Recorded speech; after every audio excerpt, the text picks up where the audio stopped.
Hi guys, Jeff from Ethical Practice here.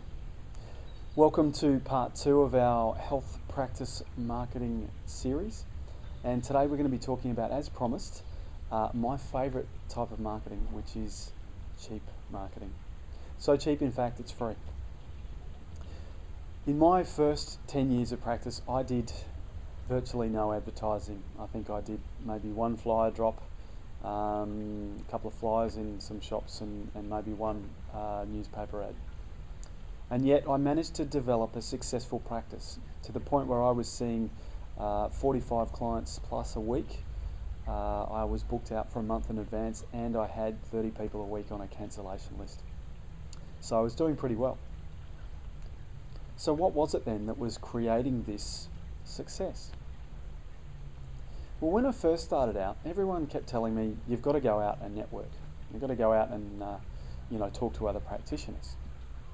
And I was really lacking confidence at that time. I was new in the career. I was young. I was still working out how I worked and what was effective and what wasn't. So I really lacked quite a lot of confidence at that point. But I decided anyway to give it a go. So I went into a medical centre and I made an appointment to meet with the doctor, and it was an absolute tragic experience.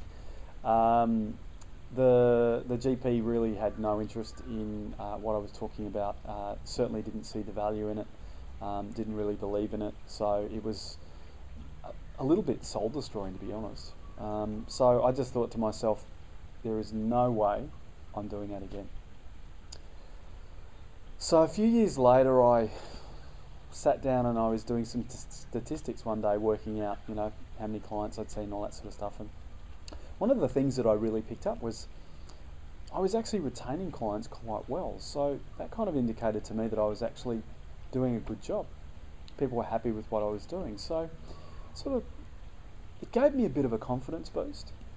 And that kind of made me sort of think, well, I still at that stage I was still working a part-time, another second job. I wasn't, earning all of my income from practice, and I wanted to be. And I thought, well, if I can get more people coming through the door and still manage to have this good retention rate, then I'm going to build my practice a lot faster. So I thought I'll have another go at this networking thing. Well, I'm not really a great fan of spending too much money on marketing, so I'll have another go at this networking thing. So I visited the local chiropractor around the corner, took a deep breath, walked through the door, and had a bit of a conversation with him. And a couple of weeks later, he was sending me 6 clients a week. I was, wow, this actually really works. People were right. So I thought, okay, I'm going to do this again. So then I went to another GP down the road, not the same as the previous one. I wasn't going to try that again.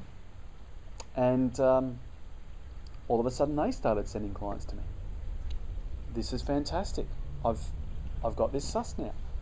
Then I went to, I decided I'd have another go, and I went to physio, and that was again a disaster. But I kind of figured out at this point that it didn't matter if I had a bad experience. What mattered was how many times I went out there and kept trying. That was the thing that was going to make the difference. And I think that's really the key to any marketing, whatever you do, is about that consistency. So my sort of recommendation to you is don't let the bad experiences stop you from going out and trying. We all need to work on these things. We all need to practice them and get better at them. And gradually, if we keep throwing the lines out there, eventually we'll start to pick up more bites. So in my next video, part 3 of this health practice marketing, I'm going to be looking at the successful way to approach other practitioners to try and help you build a more effective way, because I've learned over the years how to do it more effectively. So I look forward to seeing you in our next video. In the meantime, all the best for your practice success, and I'll see you soon.